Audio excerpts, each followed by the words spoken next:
Mr. Chairman of the Republican Party of Virginia. He won that election by acclamation unanimously on Saturday, and he's the new big dog of the RPV. John, great to have you. John, are you there? Hey, John, how are you? Doing fabulous. Now, John, things planned, right? New chairman officially Saturday of the Republican Party of Virginia. Top 3 things you want to get done, Republican Party of Virginia. What are they? Top 3 things. Well, look, I'm really excited about this opportunity. We've got some real important things to do in the next 2 years, and I think there are 3 key things we got to do. Number one, we are going to work on our technology and our data right out of the gate. We are going to help contribute to turning out our base in every election using innovative new technologies and methods that we're putting together. We're going to have a strong grassroots input on this important part of what we're doing. We're going to have a data plan that is shared by candidates and incumbents and grassroots leaders, Republican leaders, so we get out of this, this old way of doing things where we don't really coordinate, and we're going to change the culture on that.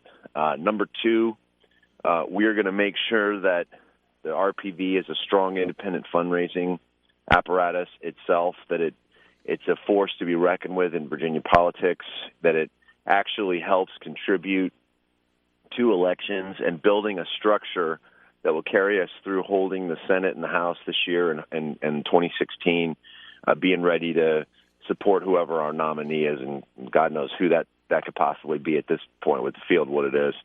And then finally, this infighting that has plagued the Republican Party for so long has to stop, and it will. I am going to include everybody in the party in my speech, and I meant 100% of this. It's time to eradicate the labels and be Republican first. And I think, like I said on Saturday, more importantly, it's time for the RPV to give people a reason to be Republican first, because we haven't done that. And I'm tired of the divisions. I'm tired of the dysfunction. It's been a rough couple years, and the RPV is going to lead the way in stopping this nonsense once and for all. Wow, John, what an agenda. I tell you what, I'm with you on that. Got to stop the infighting. Does that mean you're going to tell all your friends to stop saying that I'm a rhino? Let's start there, John. I'm not a rhino. You're not a rhino, John. And here, look, you and I have talked about this. I'm a strong supporter of our convention system, but at some point there was this ridiculous change to where your conservatism was defined by what nominating process you supported rather than what your ideology is, and we need to stop that. We also need to get back our appeal to the business community. As you and I talked about, I already started traveling around the state even before I was elected chairman, just to start, just get a head start on things. And, I met with mostly folks in the business community that have been longtime Republicans, big supporters of the party. And, some of the feedback I'm getting is this isn't good.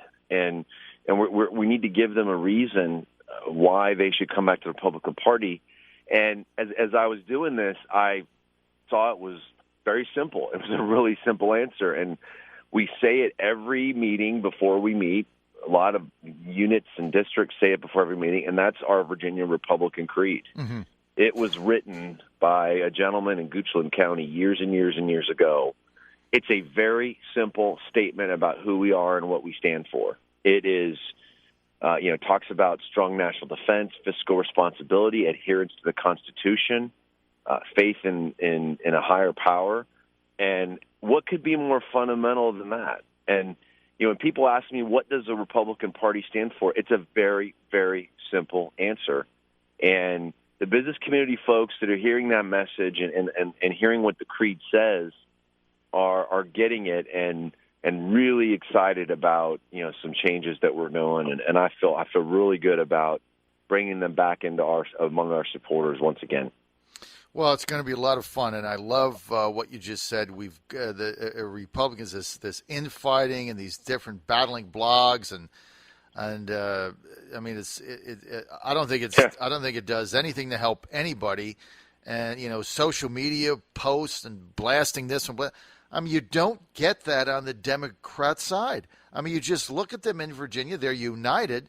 They might be in the minority, but you don't get the constant battling that Republicans have. And I don't really understand the differences are so minor. That's what's ridiculous. They're minor differences. Well, and the Republican Party has always had a tradition of stronger competition between its membership and in election contests. Democratic Party, if you consistently look at the way things go down over there, they kind of force people out before they kind of line up who their successor is, and party bosses make a lot of the decisions. And that's kind of how they do things. If you notice their primaries, their presidential field, and what's going to be an open seat, they're really only talking about 3 people, because I think everybody kind of chases out. You look at their special elections, they never really have primaries. They kind of have this next in line thing off their bench. And, some people think that that's the way to go. We shouldn't have these divisive primaries and whatnot. But, in the Republican Party, this is not how we do things. Anybody can run, anybody can be a part of it. And the collateral damage that's done usually is outweighed by the strong candidates that emerge after having some experience in the fight. And generally speaking, our Republican candidates who lose end up endorsing and supporting the nominee, and that's the way it should be. Money, that's order number 1, going to bring things together, increase technology. Going forward, let's look at the races. This Senate hanging in the balance. Everybody's up, John. 40 seats up. Republicans with a slim 1-seat majority, 21-19, hanging by their thumbnails. Saslaw says even though we can't find $600,000, they're going to take the Senate back. I think Republicans can pick up seats, mainly in Southwest Virginia. There's a seat there. John Edwards getting a little long in the tooth. They got a great candidate, Dr. Nancy Dye. This is in the Roanoke area. She has a shot. 6th district. Linwood Lewis only defeated Wayne Coleman in that special by, I think, 10 or 12 votes. That's up for grabs. Republicans have a strong candidate there, it appears, Dick Ottinger. And there's going to be some other races. Maybe Charles Cogan's seat, the retiring one. Where do you see this stacking up?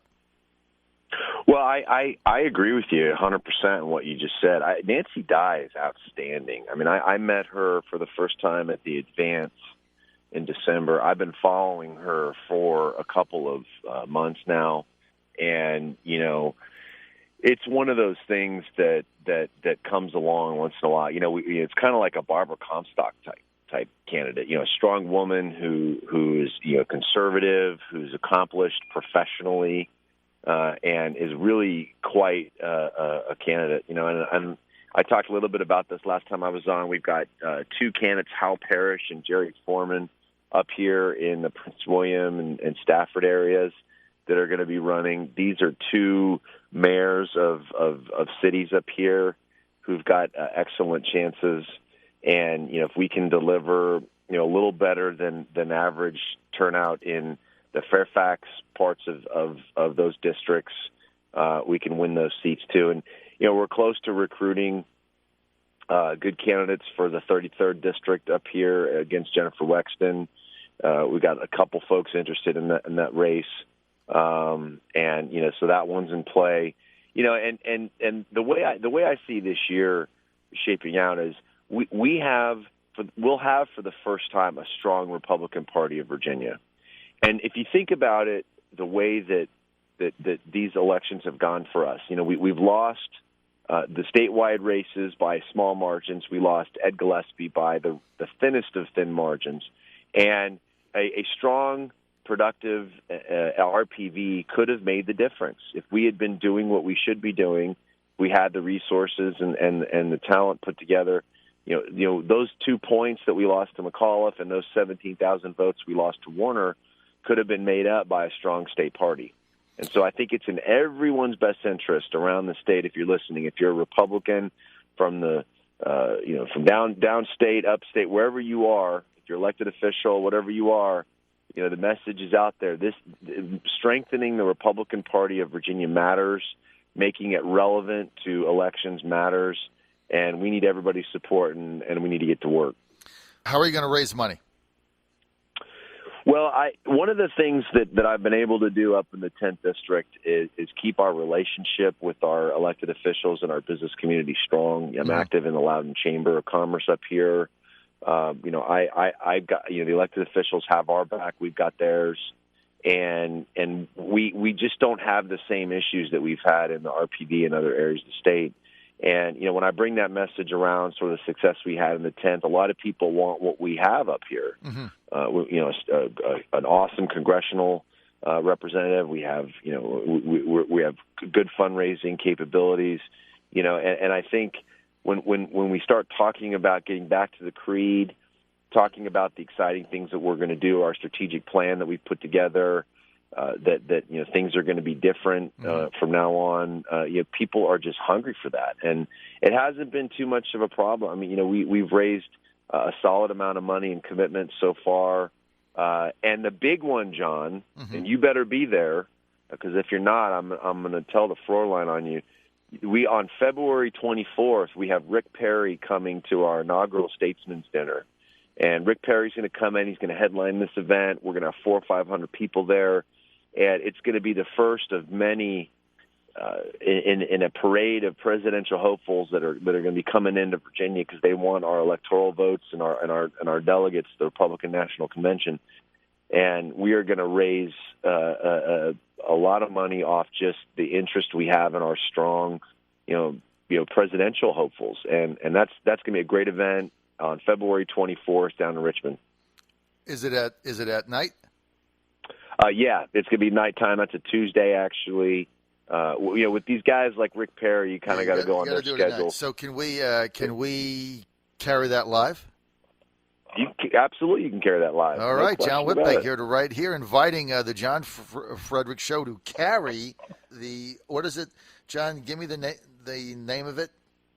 We're going to call it it's our inaugural Statesman's Dinner, and February 24th in Richmond. The invite's going to go out here pretty soon with the venue and everything and all the details. So we're very excited about it. Okay, you got it. I'm in. Count me in. We'll cover that live. If I'll start asking my affiliates to carry it today, February 24th, inaugural Statesman's Dinner. Rick Perry, want to thank John Whitbeck, new chairman of the Republican Party of Virginia.